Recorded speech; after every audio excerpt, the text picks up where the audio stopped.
Hello everyone, welcome to SJ's classes.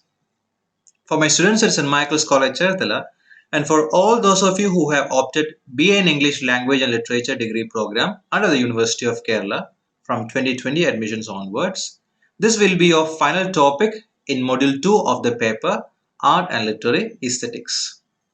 This video lesson will introduce you to Robert Wiene's film The Cabinet of Dr. Caligari, which is considered as one of the earliest silent horror films.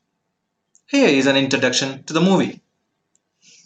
The Cabinet of Dr. Caligari is a 1920 German silent horror film directed by Robert Wiene and written by Hans Janowitz and Karl Mayr. It premiered in Berlin on 26 February 1920. It is a landmark of silent cinema and a milestone in the development of film as a medium.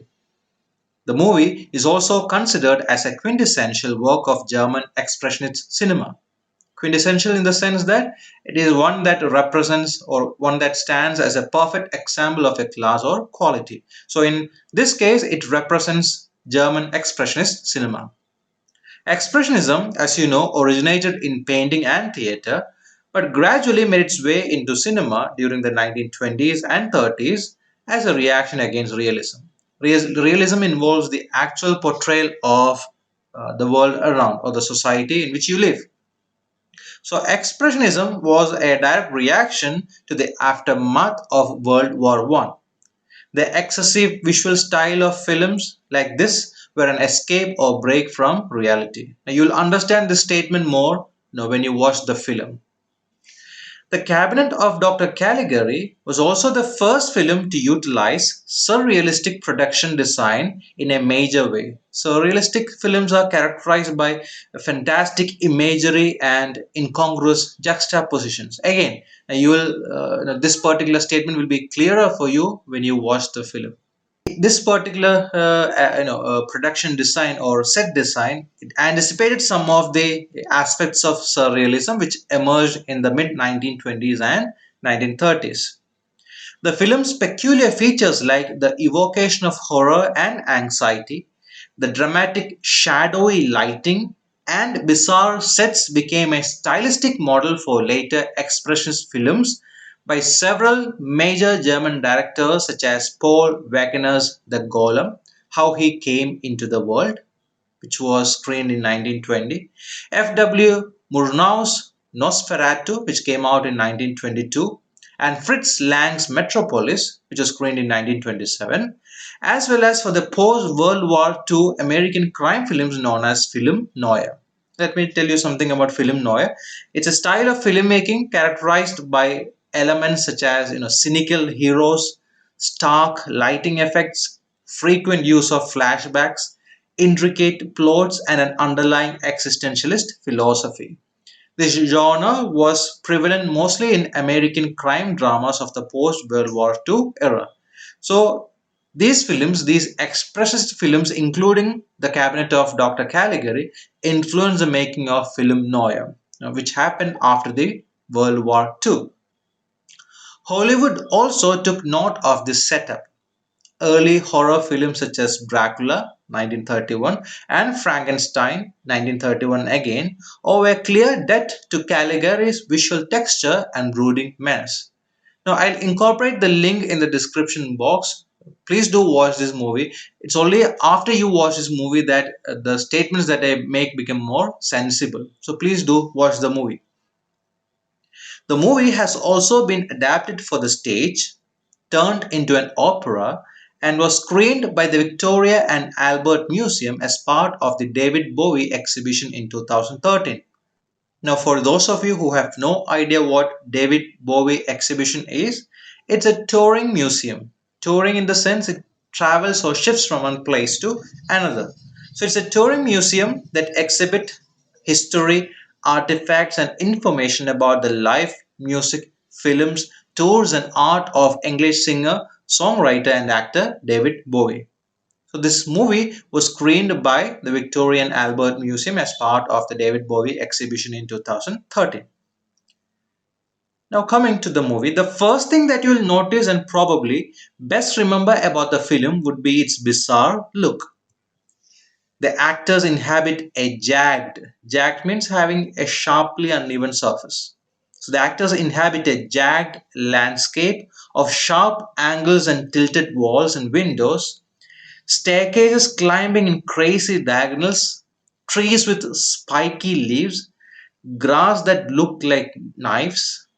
You also see in the movie that the buildings are slanted, doors and windows are unusually shaped, and walls and floors consist of schizophrenic patterns and designs, just like the ones that you are seeing in the screen. The hallways, intersections, and buildings in the film are all artificial and unnatural, just like the picture that you see on the screen now. In addition to the design of the sets, the excessive stylization also extends to the intertitles of the films.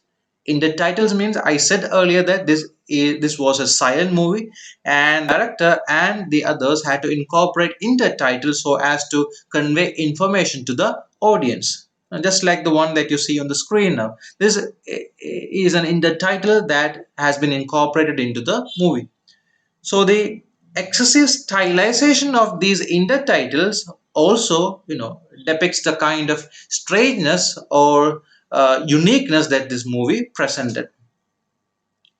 The texture, underscoring of certain words and phrases, and lettering emphasize a schizophrenic state of mind. These radical distortions immediately set the film apart from all earlier ones, which were based on the camera's innate tendency to record reality. So, earlier, what motion pictures did was, or directors did was, to grab or absorb reality or what was out there. Now, they did not attempt to create something which was different from the world which was out there. And this happened with expressionist films, like what you will see in the Cabinet of Dr. Caligari. One change that you see in the movie comes towards the end. Change in the sense when compared to the first half or the three-fourth of the movie. The final scene of the film isn't as stylized as the rest of the film. The buildings are no longer sloping. Doors, windows, and building arches are evenly shaped, and even the chairs in the frame are realistic or seem realistic. This is not what we see earlier in the movie. This presents us with the notion that the surreal nature of the rest of the film and its excessive style is more than an aesthetic choice. So this was done on purpose to represent, or to be, or to represent the plight or mental situation of the protagonist. That is what the earlier part of the film does. It's an essential element of the narrative of the film that captures the subjective mind of its protagonist and his schizophrenic personality. So, the earlier setting or mise en scène, the term can be used, the setting of a particular scene. All those, intent or gives us a hint regarding the schizophrenic mental state of the or the abnormal or disordered or chaotic mental state of the protagonist. Now, coming to the plot and cast of the movie, I'll give you a one liner regarding the plot. This movie tells the story of an insane hypnotist. Hypnotist, as you know, is a person who induces hypnosis. So it tells the story of an insane hypnotist who uses a somnambulist to commit murders. Somnambulist is someone who walks about in their sleep. So this insane hypnotist, he uses a somnambulist to commit murders. That is a one-liner regarding the plot of the movie. Let me also tell you about the cast. I will expand the plot so that you will also get a hint or you'll get an idea on the cast of the movie. Here is an expanded version of the plot. At a carnival in Germany, Francis, who is played by Friedrich Feher, and his friend Alan, this character is played by Hans Heinz von Trodowski. So Francis and his friend Alan encounter the crazed Dr. Caligari. Caligari is played by Werner Krauss. The men see Caligari showing off his somnambulist Caesar, who is played by Conrad White, a hypnotized man who the doctor claims can see into the future. Shockingly, Caesar then predicts Alan's death, and by morning his chilling prophecy has come true, making Caesar the prime suspect. So, this is an expansion of the one liner that I gave you earlier. Now, I also have a detailed synopsis or the plot of the movie. You can read through it now.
So that is all. Thank you so much for watching this video lesson. I will see you in another video lesson. Thank you.